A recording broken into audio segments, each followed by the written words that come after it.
Assalamualaikum warahmatullahi wabarakatuh. Baiklah, saya Genta Faktur Rahman akan menjelaskan sistem pemerintahan RI dan hubungan antar lembaga-lembaga. Yang pertama, hubungan antara MPR dan Presiden. MPR sebagai pemegang kekuasaan tertinggi sebagai wakil rakyat sesuai dengan Undang-Undang 1945. Di samping DPR dan Presiden, hal ini berdasarkan ketentuan dalam Undang-Undang Dasar 1945 bahwa baik Presiden maupun MPR dipilih langsung oleh rakyat. Berbeda dengan kekuasaan PR menurut Undang-Undang 1945 sebelum dilakukan perubahan Undang-Undang Dasar 1945 yang memiliki kekuasaan tertinggi dan mengikat serta memberhentikan Presiden dan Wakil Presiden. Sesuai dengan ketentuan Undang-Undang Dasar 1945 hasil perubahan, maka Presiden dapat diberhentikan sebelum masa jabatannya, baik karena permintaan sendiri ataupun karena tidak dapat melakukan kewajiban maupun diberhentikan oleh MPR. Pemberhentian Presiden oleh MPR sebelum masa jabatan berakhir hanya mungkin dilakukan jika Presiden sungguh-sungguh telah melanggar hukum berupa pengkhianatan terhadap negara, korupsi, penyuapan, tindak pidana berat lainnya, atau perbuatan tercela maupun apabila terbukti tidak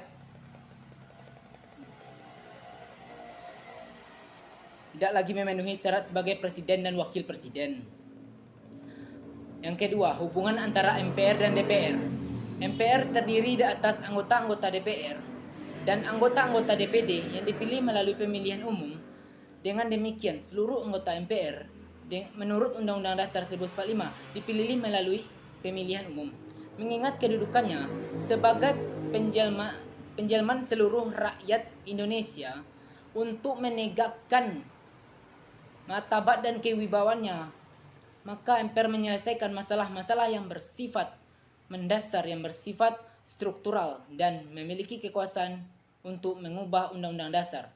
Maka DPRD dan MPR harus melakukan kerjasama yang simultan dan melakukan pengawasan terhadap jalannya pemerintahan yang dilakukan oleh Presiden.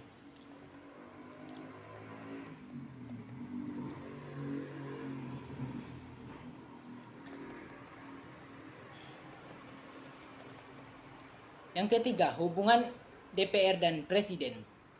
Antara lain membuat undang-undang dan menetapkan undang-undang tentang anggaran pendapatan dan belanja negara. Membuat undang-undang berarti menentukan kebijakan politik yang diselenggarakan oleh Presiden atau pemerintah. Menetapkan budget negara pada hakikatnya berarti menetapkan rencana kerja tahunan DPR melalui anggaran belanja yang telah disetujui dan pengawasan atau mengawasi pemerintah yang dengan efektif.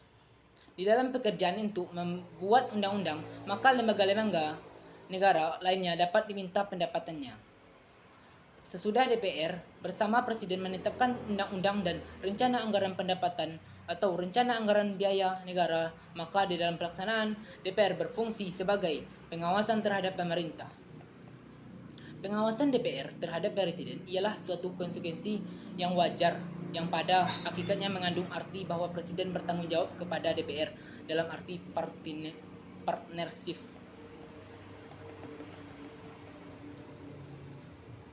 Untuk pengawasan tersebut, DPR mempunyai beberapa wewenang sebagai berikut. Yang pertama, menurut Undang-Undang 1945, yang pertama, hak budget, yaitu hak untuk menyusun rencana anggaran, pendapatan dan belanja-belanja negara. Hak inisiatif, yaitu hak untuk mengusulkan rancangan undang-undang. Yang kedua, menurut Undang-Undang Dasar 1945 hasil perubahan, yang A, hak amandemen, mengadakan perubahan. Yang KB, hak interpelasi, yaitu meminta keterangan. Yang KC, hak bertanya. Yang KD, hak angkat atau hak untuk mengadakan suatu penyelidikan. Dengan adanya wewenang DPR tersebut, sepanjang tahun terjadilah musyawarah yang diatur antara pemerintah dan DPR. Dan DPR mempunyai kesempatan untuk mengemukakan pendapat rakyat secara kritis terhadap kebijakan pelaksanaan dan politik pemerintah.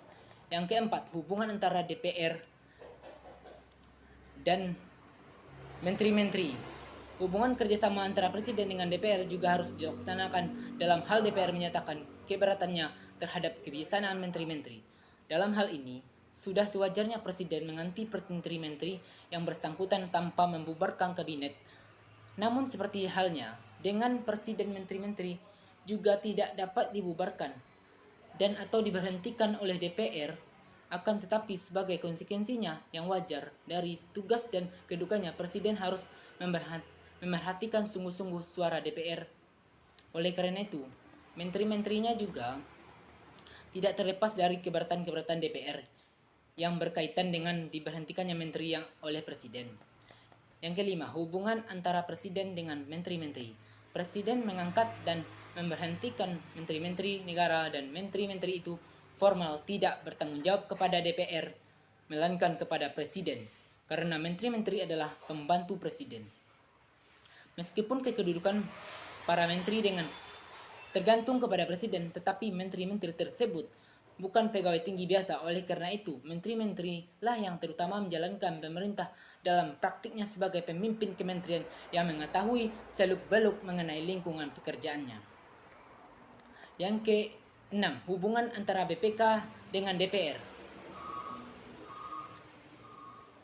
Anggota BPK dipilih oleh DPR dengan memerhatikan pertimbangan DPD dan diresmikan oleh Presiden.